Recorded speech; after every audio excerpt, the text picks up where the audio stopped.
یہ عرض کرنا چاہتا ہوں کہ اس وقت جو مہنگائی کی صورتحال ہے، حکومت لاکھ دعوے کرے اور یہ بتائے کہ جناب حالات بہت بہتر ہو گئے ہیں، مہنگائی کی شرح کم ہو گئی ہے اور 38% سے ہم 7% پر لے آئے ہیں، لیکن ہمیں یہ بتائیں کہ کون سی کھانے پینے کی چیز ہے جو سستی ہو گئی ہے؟ کیا پیٹرول سستا ہو گیا؟ جبکہ عالمی مارکیٹ میں بھی، یعنی وہ تو اگر عالمی مارکیٹ میں قیمت اتنی ہی رہتی جتنی پہلے تھی تب بھی پیٹرول سستا ہونا چاہیے تھا۔ اب تو عالمی مارکیٹ میں بھی قیمت کم ہو گئی تب بھی یہ سستا نہیں کر رہے جتنا اس کو جس سطح پہ آ جانا چاہیے۔ پھر یہ لیوی جو لے رہے ہیں 60 روپے فی لیٹر، وہ کیوں لے رہے ہیں اگر حالات بہتر ہو گئے؟ اس کا مطلب یہ ہے کہ جو اعداد و شمار دیے جا رہے ہیں وہ حقائق پر مبنی نہیں ہے۔ اگر اسٹاک ایکسچینج کسی خاص تناظر میں، سب جانتے ہیں کہ اسٹاک ایکسچینج اب اس طرح سے نہیں ہوا کہ ڈائریکٹلی پروپورشنل ٹو معیشت اکانومی ہو، بلکہ اس میں سٹے بازی کا کام بھی ہوتا ہے، اور سب جانتے ہیں کہ مصنوعی طریقے سے اوپر اور نیچے چیزوں کو کیا جاتا ہے۔ آپ کسی ایک پیرامیٹرز کے ساتھ پاکستان کی معیشت کو نہیں دیکھ سکتے۔ آپ یہ بتائیں کہ کیا پاکستان کے لوگوں کو آرڈر ملنا شروع ہو گئے؟ کیا کمپٹیشن میں ہماری پروڈکٹ سستی بننا شروع ہو گئی ہیں؟ کیا بجلی کی قیمت کم کر دی گئی ہے؟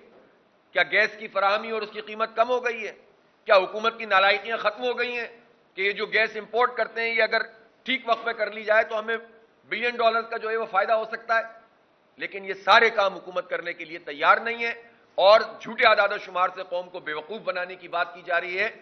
ہم جب گروسری سٹور پہ جاتے ہیں، کریانہ سٹور پہ، تو ہمیں پتہ چلتا ہے کہ مہنگائی کم ہے یا زیادہ ہے۔ کوئی چیز ایسی نہیں ہے جس کی قیمت کم ہو رہی ہو، بلکہ بڑھ رہی ہیں۔ جب بنیادی ضرورت کی چیزیں بڑھ رہی ہیں تو مہنگائی کم کیسے ہو رہی ہے؟ تو اس لیے یہ اعداد و شمار سے مسئلہ حل نہیں ہوگا۔ حکومت کے پاس یہ موقع ہے کہ جب وہ آئی پی پی سے کچھ سے بات ہوئی ہے اور کچھ سے مزید کر رہے ہیں تو اس عمل کو تیز کرے، اور اس کا براہ راست اثر ہماری بجلی کی قیمتوں میں پڑنا چاہیے۔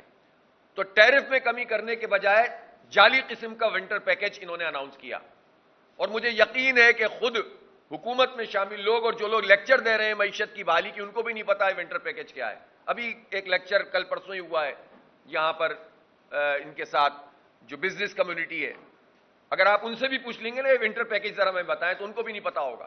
یہ ونٹر پیکج یہ ہے کہ پچھلے سال اگر آپ نے دسمبر کے مہینے میں 500 یونٹ خرچ کیے تھے تو اس سال اگر آپ 600 یونٹ خرچ کریں گے تو 500 سے اوپر والے کے اوپر آپ کو اتنے روپے کی چھوٹ مل جائے گی۔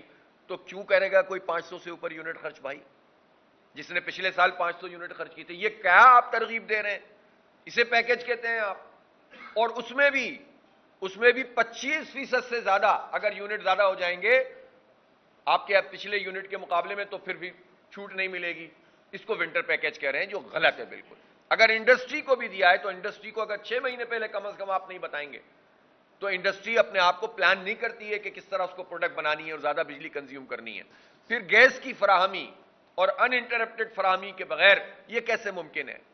تو اس لیے یہ پیکیجز کی ضرورت نہیں ہے، سیدھے جو ٹیرف ہے اس کو کم کیا جائے اور ریلیف فراہم کیا جائے۔